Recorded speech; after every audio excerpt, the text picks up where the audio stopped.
ఉపరాష్ట్రపతి ఎన్నిక విషయంలో నిన్న మొన్న మరి అటు ఎన్డీఏ ఇటు ఇండియా రెండు కూటములు కూడా తమ తమ అభ్యర్థుల్ని ప్రకటించాయి. కానీ మీకు నేను గుర్తు చేస్తా ఉన్నా, బీఆర్ఎస్ అనేది సర్వస్వతంత్రమైన పార్టీ. మాకు ఢిల్లీలో బాసులు ఎవరు లేరు. మాకు ఢిల్లీలో ఏ బాసు లేడు. మాకు ఏ పార్టీ కూడా మా బాసు కాదు.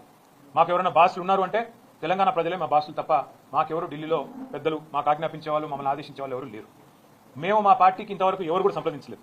ఈ అభ్యర్థి కానీ ఆ అభ్యర్థి కానీ ఈ కూటమి కానీ ఆ కూటమి కానీ ఎవరు కూడా మమ్మల్ని సంప్రదించలేదు, మమ్మల్ని అడగలేదు.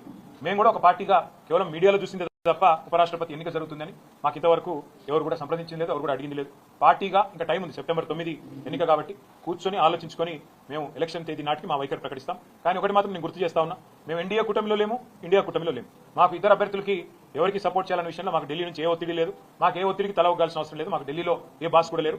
మేము తెలంగాణ ప్రజల మూడుకు అనుగుణంగా, తెలంగాణ ప్రజల ఆకాంక్షలకు అనుగుణంగా, ఇక్కడ ప్రజల ప్రయోజనాలకు అనుగుణంగా, రాష్ట్ర ప్రజల ప్రయోజనాలకు అనుగుణంగా ఏ నిర్ణయం తీసుకుంటాం తప్ప మేము ప్రస్తుతానికైతే ఏ నిర్ణయం కూడా తీసుకోవాలి.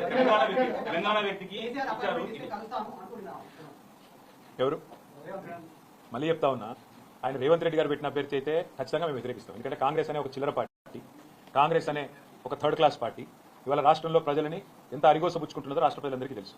మరి అట్లాంటి థర్డ్ క్లాస్ ముఖ్యమంత్రి, థర్డ్ క్లాస్ పార్టీ పెట్టిన అభ్యర్థిని మేము సమర్థిస్తారని మీరు ఎట్లా అనుకుంటారు నాకు అర్థం కాదు. ఇంకోటి, ఇవాళ జరుగుతున్నది ఏంటంటే ఒక డ్రామా, ఉపరాష్ట్రపతి ఎన్నికల విషయంలో డ్రామా.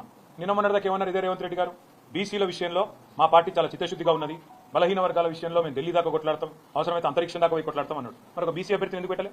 అంత ప్రేమ ఉంటే తెలంగాణ నుంచి ఒక బీసీ అభ్యర్థి దొరకలేదు, ఒక అంచెలే గారిని పెట్టేది ఉండే. తెలంగాణ నుంచి ఒక బీసీ అభ్యర్థిని పెట్టి ఇగో ఇది మా చిత్తశుద్ధి అని చెప్పుకునేది ఉండే. అంటే బీసీల మీద ప్రేమ మాత్రం నోట్లోనే ఉంటుంది. మళ్ళీ ఎన్నికలు నిలబెట్టే టైంకి వచ్చే వరకు మాత్రం బీసీలు కనబడరు మీకు. అట్లాంటి మీ మాటలు మేము నమ్మాలి, మీ మాటలు నమ్మి మళ్ళీ మీ వెనక నిలబడాలి. నేను అడుగుతానమ్మా, మీరు ఏమైనా మేర్బాటు మాకు? మేము సర్వస్వతంత్రమైన పార్టీ. మేము డెఫినెట్గా ఎన్డీఏలో లేము, ఇండియాలో లేము.